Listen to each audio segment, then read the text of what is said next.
Students and friends السلام علیکم۔ جیسا کہ آپ اسکرین پر دیکھ رہے ہیں، آج کا ہمارا ٹاپک جو ہے یہ پرچہ اردو ہے، جماعت 11ویں ہے، اس کا سوال نمبر 3 جو کہ حصہ نثر سے لیا گیا ہے، اور اس کے اندر ہم عبارت کی تشریح کرنا سیکھیں گے۔ اس کے علاوہ ہم یہ دیکھیں گے کہ اس کے نمبر کتنے ہیں، اس کے لیے وقت کتنا درکار ہے، اور اس کے کرنے کا طریقہ کار کیا ہے۔ تو ہم اس کا آغاز کرتے ہیں۔ یہ کویسچن جو ہے یہ 15 نمبر کا کویسچن ہے، اور اس کے لیے ہمیں 25 منٹ کا وقت جو ہے وہ درکار ہوتا ہے، جس کے اندر ہم نے اس کویسچن کو مکمل کرنا ہے۔ تو جب ہم نے اس کو لکھنا ہے تو سب سے پہلے ہم نے اس کا حصہ دوم ہے، اس کی ہم نے ہیڈنگ دی، پھر سوال نمبر 3 ہے، اس کے بعد میں نے ایک باکس بنایا ہے جس کے اندر میں نے عبارت کی تشریح لکھی ہے۔ اس کے بعد 2 کیونکہ آتے ہیں الف اور بے، میں الف کر رہا ہوں اس لیے میں نے الف کا حوالہ دیا۔ اس کے بعد میں نے عبارت کا ہنٹ دیا ہے، عبارت لکھ کر میں نے اس کی پہلی لائن اور اس کے بعد ڈاٹ لگا دی، اور آخری لائن اس کو میں نے لکھا ہے تاکہ ایگزامینر کو پتہ چل سکے کہ یہ اس پیرے کی تشریح کی جا رہی ہے۔ اس کے بعد حوالہ متن میں 4 چیزیں ہوں گی، یہ میں نے رائٹ سائڈ پہ اس کی ہیڈنگ دی ہے۔ اس کے بعد میں سینٹر میں آ گیا ہوں۔ 4 چیزیں ہیں، سبق عنوان کیا ہے، اپنی مدد آپ، مصنف کا نام سر سید احمد خان، مؤخذ مقالات سر سید، اور صنف مقالہ یا مضمون۔ تو یہ میں نے 4 یہاں پر اسے مکمل کیا، اور اس چیز کا خیال رکھیے گا کہ سبق عنوان، مصنف کا نام، مؤخذ، یہ بالکل ایک میں نے لینتھ میں لکھے ہیں، اور آگے جو ان کے آنسر ہے وہ بھی ایک لینتھ میں لکھے ہیں۔ اگر آپ اس طرح سے کریں گے تو یہ پریزنٹیشن جو ہے وہ آپ کی بہت بہتر ہو جائے گی۔ اس کے بعد ہے جی سیاق و سباق۔ سیاق آپ سمجھتے ہیں کہ جو ہماری عبارت یا اقتباس ہے اس کا پیچھے کیا ہو رہا تھا، تو تشریح طلب اقتباس سے پہلے مصنف کیا بیان کرتا ہے کہ اپنی مدد آپ ایک آزمودہ مقولہ ہے، جو قوم اس پر عمل نہیں کرتی وہ ذلیل ہو جاتی ہے۔ اس کے بعد ہم نے بتانا ہے کہ سباق کیا ہے۔ سباق میں تشریح طلب اقتباس یا عبارت کے بعد مصنف بیان کرتا ہے کہ اگر ہم قوم کی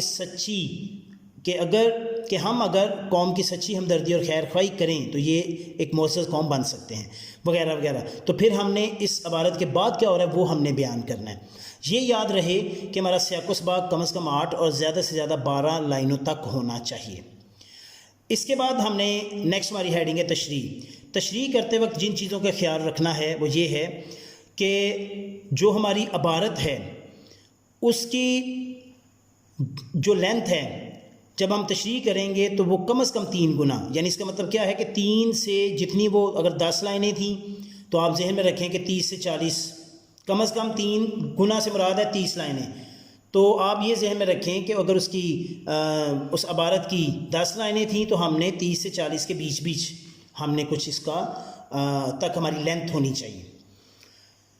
دوسری بات یہ بھی ہے کہ یہ ہماری جو حوالہ متن، سیاق و سباق اور تشریح وغیرہ جو ہے یہ تمام تر 3 سے 3.5 صفحات تک ہونی چاہیے، اور آخری پوائنٹ جو ہماری تشریح ہے وہ 1.5 صفحے سے 2 صفحے تک جو ہے وہ ہونی چاہیے، جس میں سیاق و سباق نہ ہو، پچھلی باتیں نہیں ہیں، صرف اور صرف تشریح جو ہے وہ 1.5 سے 2 صفحے تک ہونا چاہیے۔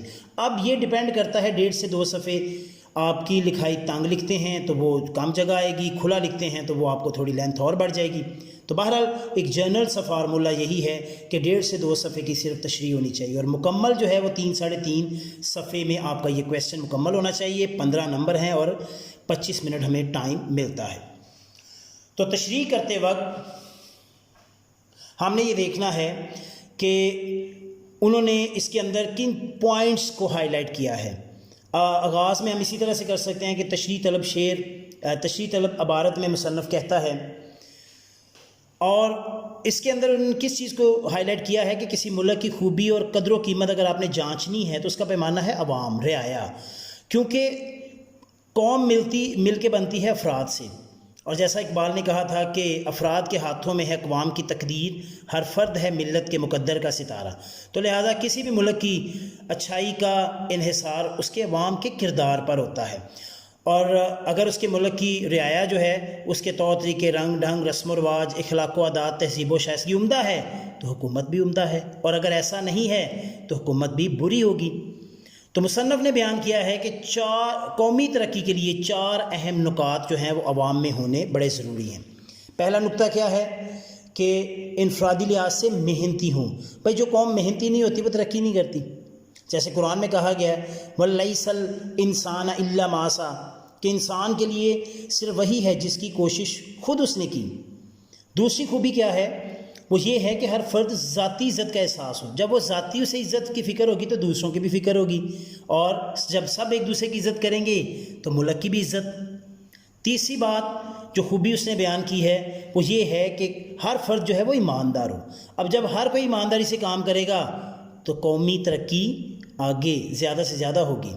چوتھا نقطہ جو انہوں نے بیان کیا ہے قومی ترقی کے لیے وہ یہ ہے کہ شخصی ہمدردی, ایک دوسرے کی درد ہونا چاہیے اور ایک دوسرے کے لیے کام کرنا چاہیے, ایک دوسرے کے دکھ درد میں شامل ہونا چاہیے. اور بقول شاعر, انسان کو انسان سے گر پیار نہیں, انسان ہی کہلانے کا حقدار نہیں.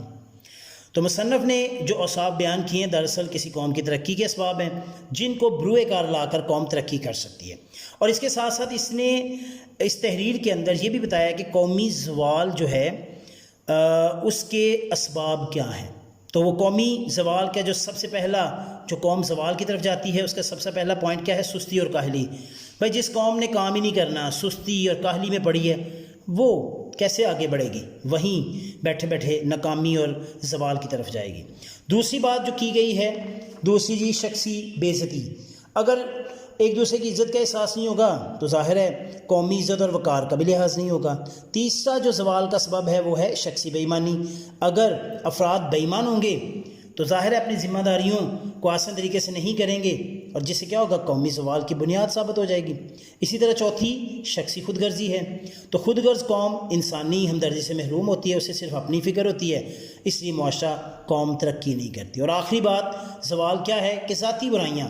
قوم کے افراد ظاہر ہے ان کے اندر جتنی زیادہ برائیاں ہوں گی اتنا ہی ملک بھی برائی کی طرف جائے گا. مثلا اگر کسی معاشرے کے اندر اخلاقی, تہذیبی, تمدنی اور معاشرتی برائیاں ہیں تو وہ بالکل تباہی کی طرف چلا جائے گا. جیسا کہ قرآن میں آتا ہے کہ خشکی اور تری میں لوگوں کی بدعمالیوں کے باعث فساد پھیل گیا. تو آخر میں مصنف یہ کہتا ہے کہ کوئی باہر سے آ کر ہماری اصلاح نہیں کرے گا, ہم نے خود اپنے جاگنا ہے, ہوش کرنی ہے. ہم نے ان برائیوں کو سامنے رکھتے ہوئے ان کی اصلاح کرنی ہے اور ان برائیوں کو جڑ سے ختم کرنا ہے. جب تک ہم ان کو ختم نہیں کریں گے ہم بہتری کی طرف نہیں جائیں گے, ہم بہتری نہیں لائیں گے تو ملک میں نہیں آئے گی اور قوم ایک کہہ سکتے ہیں بہتر نہیں بن سکے گی. تو لہٰذا اگر ہم قوم کو بہتر کرنا چاہتے ہیں, ملک کو بہتر کرنا چاہتے ہیں تو ہمیں اپنے طور پر محنت کر کے اچھائیاں اور بہتری کی طرف آنا ہے. جی بچوں, تو آج کا ویڈیو آپ کو کیسا لگا؟ مجھے امید ہے پسند آیا ہوگا. ویڈیو کو لائک کریں, شیئر کریں اور کمنٹ ضرور کریں. اور اگر آپ اس چینل پہ نئے ہیں تو اسے سبسکرائب کر کے بیل آئیکن کو دبا دیں. اپنا بہت سا خیال رکھیے گا اور مجھے دعاؤں میں یاد رکھیے گا. اللہ حافظ.